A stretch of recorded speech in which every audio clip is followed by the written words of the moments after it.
허베이성 바오딩시 기차역 앞. 구두수리공 우제천은 유독 아가씨들에게 친절합니다. 구두굽을 교체하거나 구두끈을 교체할 때면 더욱더 친절합니다. 한 아가씨가 수리공 앞에 다가섭니다. 구두굽을 교체해야겠는데 한번 봐주라며 수리공에게 물었습니다. 우씨는 앞에 있는 의자에 앉아보라며 그녀 앞에 동그란 등받이 의자를 밀어주었습니다. 의자에 앉은 여성은 구두수 선대에 살짝 걸쳤고 우사장은 그녀의 종아리를 한 손으로 잡고 수선대의 한 칸 높은 선반으로 올렸습니다. 여성의 치마 속을 훔쳐보기 위해서입니다. 우씨는 치마 속으로 보이는 그녀의 허벅지를 훔쳐보며 우씨는 구두굽을 만지작거립니다.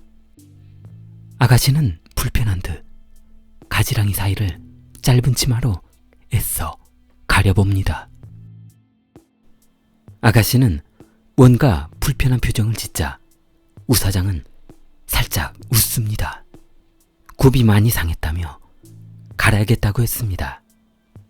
우씨는 매번 여자 손님들이 올 때마다 이런 방법으로 여성을 관음하는 방법을 이용했습니다. 사실 그에게 수성공이란 직업은 본 직업을 숨기기 위한 위장이었습니다. 이곳에서 그 모든 은밀한 작업이 시작되었습니다.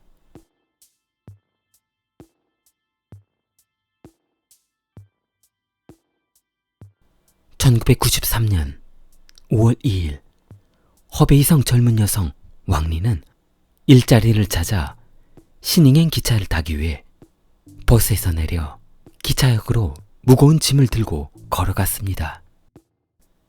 젊은 아가씨가 두 손에 이 무거운 짐을 들고 가기에는 보통 힘든 게 아니었습니다.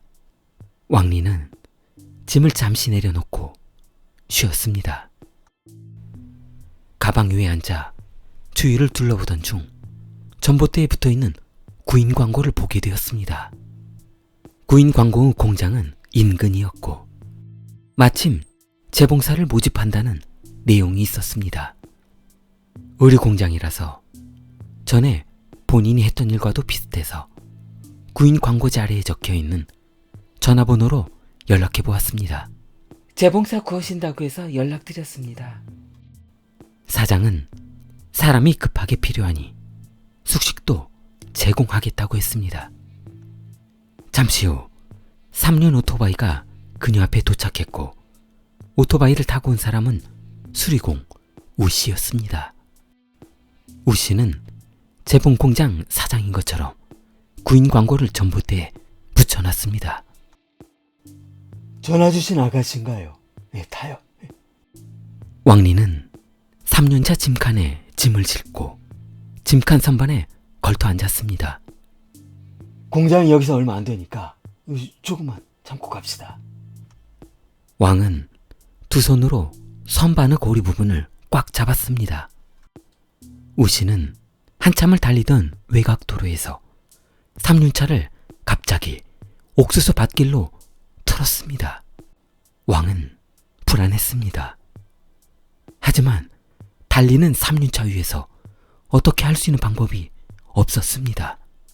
우씨는 옥수수밭 한가운데 3륜차를 세우고 3륜차에서 내렸습니다. 그녀는 이곳에서 차를 멈춘 이유를 몰랐고 우사장은 그녀를 끄집어 내린 뒤 그녀 목에 칼을 들이댔습니다. 공포에 질린 왕은 순순히 남자가 하라는 대로 할 수밖에 없었습니다. 우씨는 핸드백에 들어있던 돈 200만 원을 3륜차 박스에 집어넣었습니다. 우씨는 돈을 집어넣고 그녀에게 다가갔습니다. 옥수수 밭에서 그녀를 행했고 왕리는 처참한 꼴로 한참 동안 옥수수 밭에 누워 있었습니다. 왕은 다음 순서가 무엇인지 짐작했습니다. 평생 고생만 하다 비참한 몰골로 인생을 마감한다는 것이 너무 슬펐습니다. 누워있는 눈꼬리에 소리 없는 눈물이 흘러내렸습니다. 왕은 옥수수밭에 누워 편안히 마지막을 준비했습니다.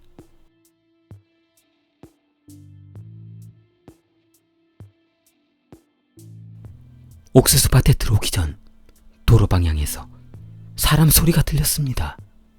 옥수수밭에 들어누워 있다 보니 아주 조그만 사람 소리가 들렸습니다. 사람 소리다!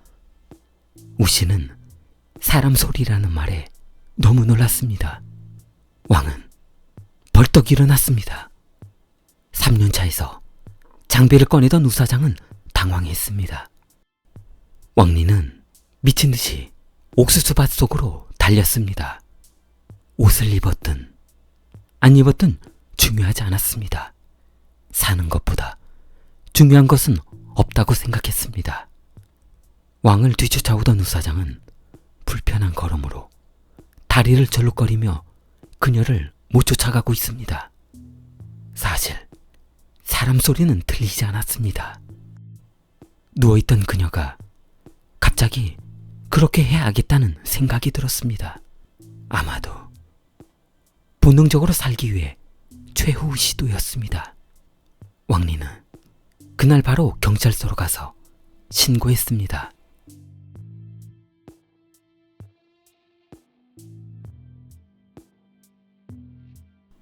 허베이성 바오딩시 교회 위층한 현의 한 마을.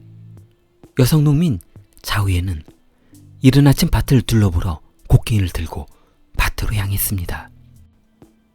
오랫동안 방치해두었더니 풀이란 풀은 어린아이 키만큼 자라고 있었고 작물도 손봐줘야 할 것 같았습니다.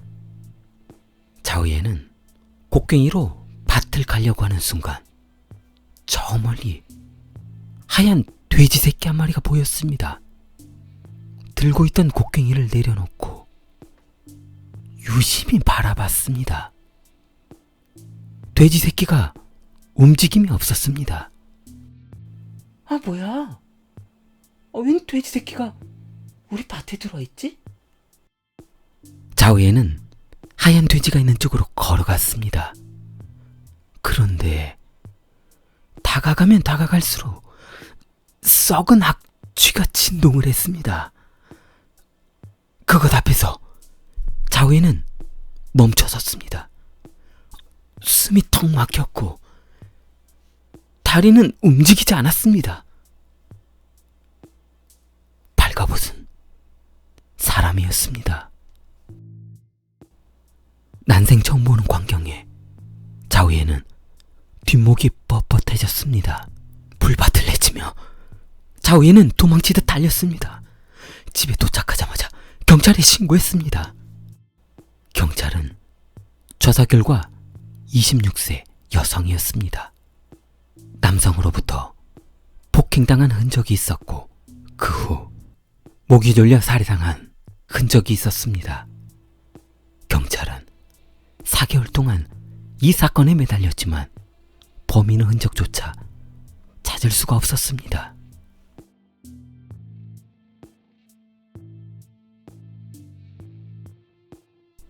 고속도로를 청소하던 청소부들이 청소 중 지독한 악취가 나자 냄새를 따라가 봤습니다. 냄새를 따라간 곳에는 벌거벗은 여성의 시체가 있었습니다. 25세의 이 여성도 남성의 폭행 후 목이 졸려 사망했습니다. 이상한 점은 이 여성의 가방에 갓난 아기의 것으로 보이는 옷들이 가득한 점이었습니다. 주위의 조그만 신발 자국으로 보아 분명 아이의 발자국임이 틀림없었습니다. 그러나 인근 지역을 모두 뒤져봤지만 어린아이의 시신은 보이지 않았습니다.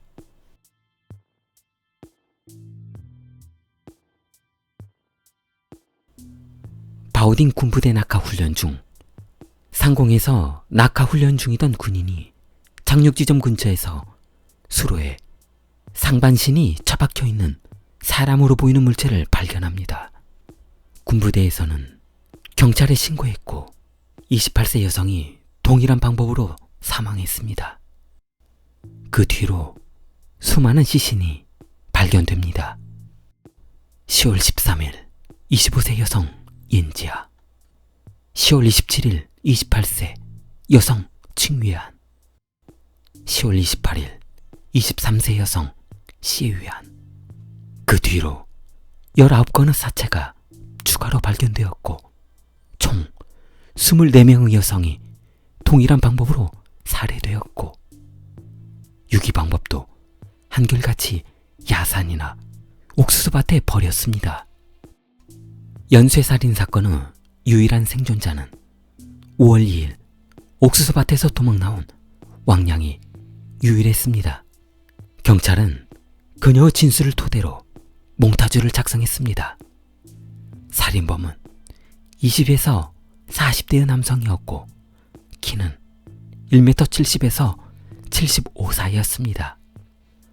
마른 체형의 몸매, 그리고 가늘고 얇은 오다리 모양이었습니다. 무엇보다 중요한 것은 그놈이 가지고 있던 3륜차였습니다. 왕린 양이 전봇대에 붙어있던 구인 광고를 보고 연락했다는 내용을 토대로 기차역 인근과 버스터미널 근처 구인 광고제를 찾아봤습니다.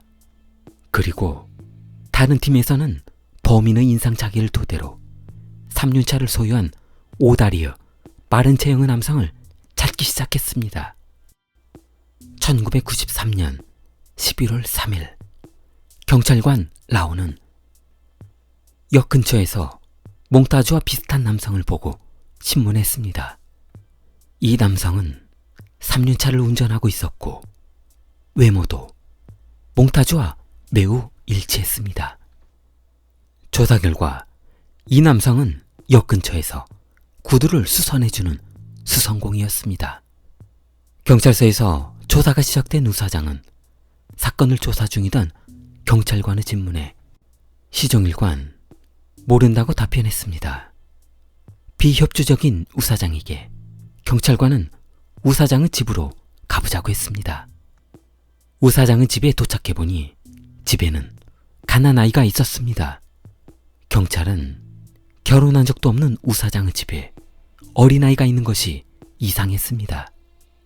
과학수사대의 조사 결과 우 사장의 가방에서 나온 여성들의 속옷이 살해당한 여성들의 DNA와 일치했으며 그녀들이 여성에 있던 내용물과 우 사장의 DNA 검사 결과 일치했습니다.